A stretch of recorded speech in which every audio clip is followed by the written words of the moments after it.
Atención con la siguiente información y con los datos que les vamos a brindar, porque ha caído la tasa de natalidad aquí en la República Argentina, pero a la par se da otra situación, que crecen las familias monoparentales, aquellas que no tienen hijos. Vamos a analizar estos datos junto a la presencia de Rafael Rothman. Él es demógrafo, investigador principal del CIPEC, que es el Centro de Implementación de Políticas Públicas para la Equidad y el Crecimiento, y tiene la gentileza de estar con nosotros. Rafael, muy buenas tardes, bienvenido. Hola, buenas tardes, ¿cómo están ustedes? Muy bien, Rafael, muchas gracias por su tiempo. ¿Cuál es la tasa de natalidad en este momento en la República Argentina y cuáles son los factores que explican este descenso?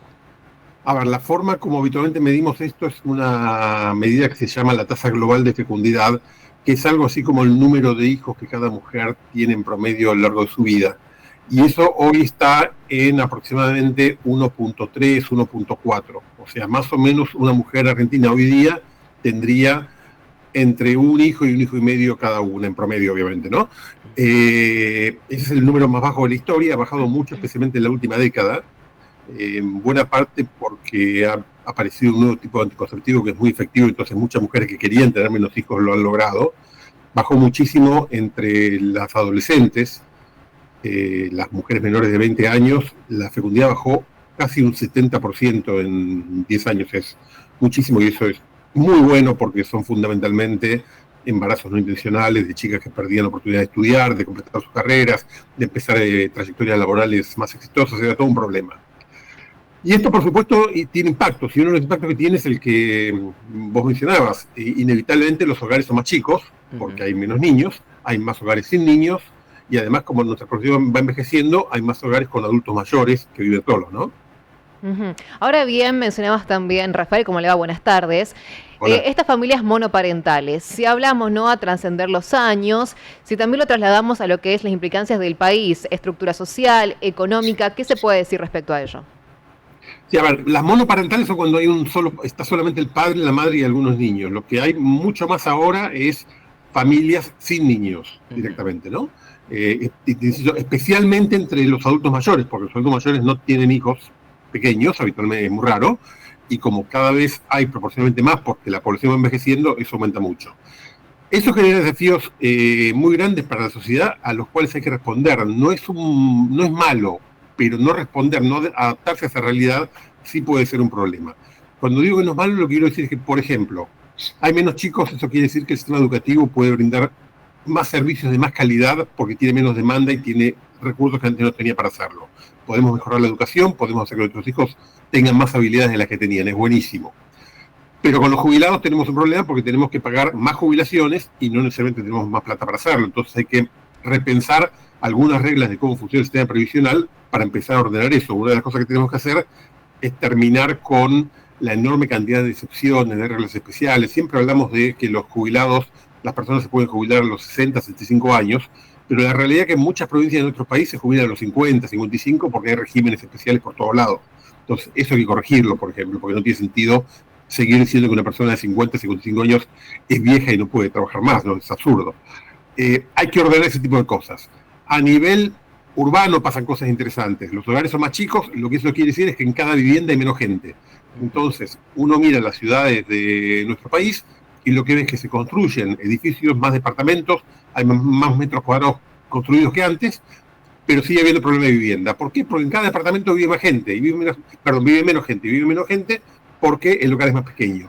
Entonces hay que también repensar eso, hay que construir edificios y departamentos un poco más chicos, porque el número de habitantes es menos que antes.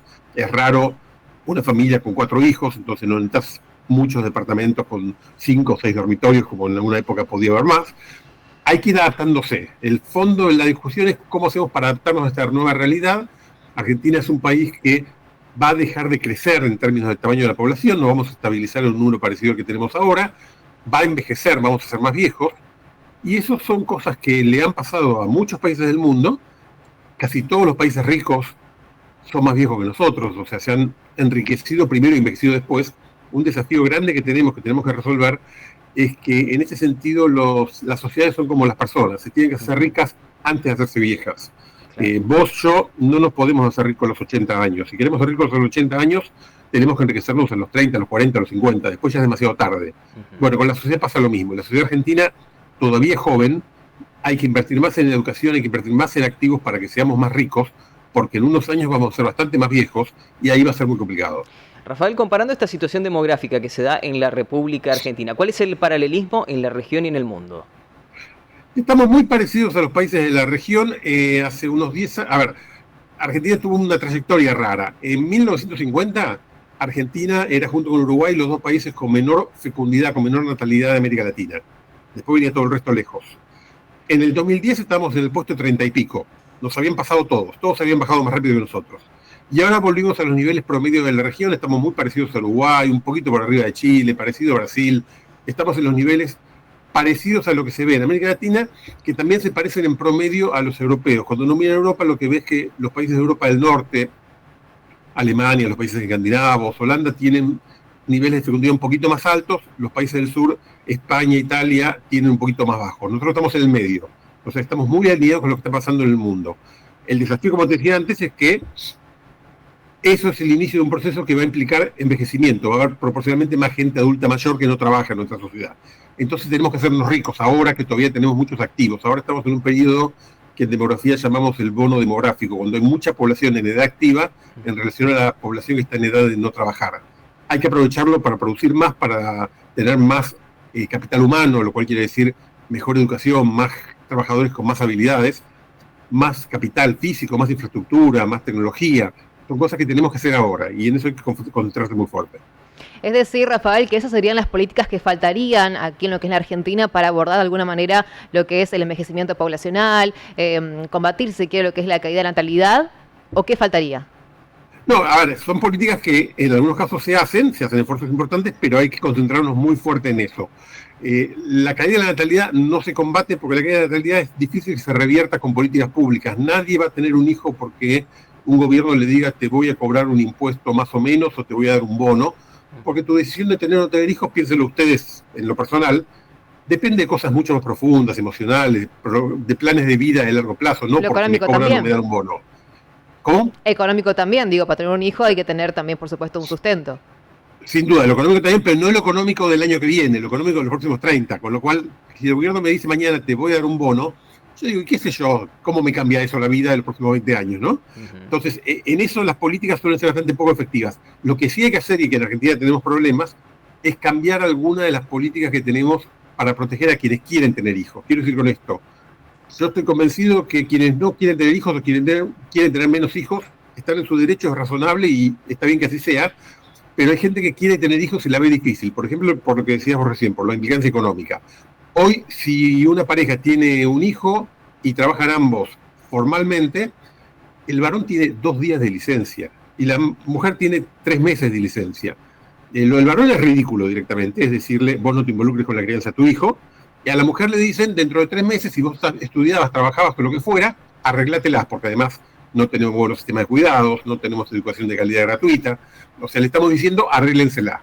Tenemos que empezar a trabajar también fuerte en poder decirles, no, nosotros los acompañamos. Quienes quieran tener hijos van a poder tener hijos y la sociedad va a ayudar a que esos chicos tengan lo que todos nosotros hoy creemos que es necesario para que sea un chico feliz, realizado, un trabajador de calidad del futuro, las cosas que queremos que para todos. Rafael, y en base a lo relevado hasta el momento, ¿cuáles son las proyecciones, por ejemplo, para las próximas décadas de los hogares sin niños en la Argentina? A ver, va a seguir aumentando lentamente, nada cambia muy bruscamente, pero va a seguir aumentando lentamente el número de hogares sin niños. Como te decía antes, la población total se va a tender a estabilizar en nuestro país. Calculamos que hacia el 2050 vamos a estar un poquito por arriba de lo que estamos ahora y después va a descender de vuelta un poquito y de aquí a 50 años vamos a estar en una población parecida a la que tenemos hoy. No va a haber cambios muy fuertes, pero va a ser más vieja, pero va a haber más hogares más chicos, incluso muchos hogares con una sola persona, fundamentalmente por el efecto de que vivimos más tiempo y entonces va a haber cada vez más adultos mayores que viven solos porque han enviudado, porque vienen de no tener pareja, lo que fuera, pero como esa sobrevida se va alargando, y eso es buenísimo, el impacto es que hay más gente, más tiempo viviendo sola. Y eso también hay que pensarlo, también hay que trabajarlo, hay que pensar cómo ofrecer servicios para esa gente. La solución que tenemos hoy en Argentina para los adultos mayores que tienen problemas para vivir autónomamente es un geriátrico, y la verdad que un geriátrico es muy caro, es ineficiente, solo se justifica en casos extremos, pero no tenemos buenas opciones alternativas, no tenemos servicios de día, no tenemos cuidados hogareños, tenemos muchas cosas que deberíamos estar haciendo y todavía no las estamos haciendo y en las que hay que trabajar. Esta situación, Rafael, deja en evidencia, ¿no? Fíjense si comparamos los tiempos, ya antes, en la época de nuestros abuelos o antes también, quizás que si a los 30 años no tenías hijos se te veía mal. Ahora cómo cambia el tiempo, ¿no? Porque ahora podés tener la decisión, ¿no? De elegir o no, justamente teniendo en cuenta lo social, lo económico, como también hablamos de esta diferencia a lo largo de los años. Claro, no hay una presión Exacto. social. Exactamente. Eso ha cambiado mucho y eso es muy bueno porque a mí me parece perfecto, digo, me encanta que una pareja, una mujer quiere tener todos los hijos que quieran, mucho gusto. Pero también me parece muy bueno que si no quiere tener hijos, si quiere tener menos hijos, si quiere poner toda o parte de su energía en estudiar, en convertirse en una profesional exitosa, me parece buenísimo. Y efectivamente, como decís vos, hace 100 años eso estaba mal visto. Y ahora es hacer lo que quieras, y si vas a ser una profesional, que seas exitosa, porque eso no solo es bueno para vos, es bueno para la sociedad porque aportás bienestar y riqueza para todos, ¿no? Entonces hay que aprovecharlo, hay que promoverlo. Exactamente. Y Rafael, también se ha incrementado el rol de la mujer como jefa de hogar. Por supuesto, parte del crecimiento del rol de la mujer en la sociedad, de la igualación en los ingresos laborales, que todavía falta bastante, pero estamos mejor de lo que estábamos. Ya hace unos cuantos años que el número de graduadas universitarias es más alto que el de graduados, o sea, a las mujeres les va mejor en la universidad que a los varones. Todo eso lleva a que las mujeres dentro de el hogar vayan tomando un rol más claro. Vos sabés que cuando te hacen el censo, cuando te hacen una encuesta, el censista te pregunta quién es el jefe del hogar. Y esa es una pregunta que tiene un objetivo metodológico muy simple, y es que para armar después la información sobre cómo es la estructura del hogar, vos necesitas una persona de referencia, alguien que es el jefe y todo el resto son o el cónyuge, los hijos, los nietos, lo que sea. Siempre históricamente el jefe de hogar era el varón y se acabó, porque venía así nuestra cultura. Y cada vez más fuerte, en parte porque hay mujeres que no viven en pareja, pero también incluso en hogares donde hay parejas, dicen, no, espera, la mujer es la que trae la mayor cantidad de ingresos, es la que trabaja más tiempo, eres un jefe, es ella. Y está buenísimo que se diga así, porque eso no solo implica que la mujer tiene un rol mejor, implica que se le reconoce y que nadie lo mira como un problema, simplemente es un dato y no pasa nada, ¿no? Totalmente. Exactamente, Rafael, es decir, sé que no se puede hacer futurología, pero de acá en adelante, ¿se espera que esta tasa, este número, se mantenga, disminuya? A ver, como bien decís, es muy difícil saber qué va a pasar. Te puedo contar lo que pasó en países que fueron por este proceso antes, que son fundamentalmente los países europeos, que en su mayoría tuvieron bajas, más lentas que la Argentina, pero tuvieron bajas a lo largo de unos cuantos años en la fecundidad, y después tendió a estabilizarse en niveles parecidos a los que nosotros tenemos ahora. O sea que es posible que sigamos ese patrón, con la gente teniendo hijos más grandes, o sea, la edad de las mujeres al momento de sus partos va a ser mayor, con, como te dije antes, con hogares más chicos, con población más vieja, pero más o menos estable. Yo no estoy especialmente preocupado con la idea que algunos colegas y algunos periodistas lo he leído por ahí, que hablan del riesgo de despoblamiento, de la extinción de la población. Estamos muy lejos de esos escenarios. Estamos en un escenario en el cual dejamos de crecer y nos estabilizamos. No creo que estemos, al menos por ahora, en una situación de riesgo importante, y eso no es malo.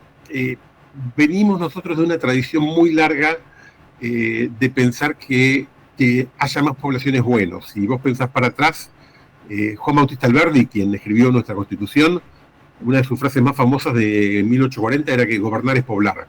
O sea, hace 200 años estábamos convencidos que lo importante en la sociedad era tener mucha gente. Porque si tenías mucha gente, tenías poder militar, tenías poder de ocupación de territorio, ese tipo de cosas. Hace 100 años lo que pensábamos es que gobernar era abrir industrias. Teníamos que tener industrias pesadas especialmente, ¿no? Metalúrgica, petrolera, había que tener fierros, porque eso es lo que nos hacía ricos. Hoy es muy obvio, uno lo ve en los países más ricos del mundo, básicamente lo que nos hace ricos es tener gente muy productiva, no importa cuánta, pero que quienes trabajen sean muy productivos. Y eso se logra con muy buena educación, con buena infraestructura, con buena inversión. No hace falta que seamos muchos. Lo que hace falta es que produzcamos mucho cada uno, y para eso tenemos que tener habilidades que no necesariamente hoy las tenemos y no necesariamente el sistema educativo las está dando. Entonces yo creo que el debate más crítico que tenemos hoy en términos de política pública para el futuro es cómo hacer que nuestra educación se convierta en un esquema de excelencia que produzca los ingenieros del futuro, que no necesariamente tienen que ser ingenieros en términos del título, pero quiero decir, la gente que invente cosas, que produzca cosas nuevas, que innove todo el tiempo. Si logramos eso, no importa el envejecimiento, nos va a ir bien. Si no lo logramos, nos va a ir mal aunque no envejezcamos. Y tal vez ese sea el desafío, ¿no? Plasmar estos datos en la realidad y, como bien decían, las políticas públicas. Rafael, muchísimas gracias por su tiempo, por todo el dato y los análisis que nos ha brindado. Muchas gracias. Un gusto, un abrazo a ustedes.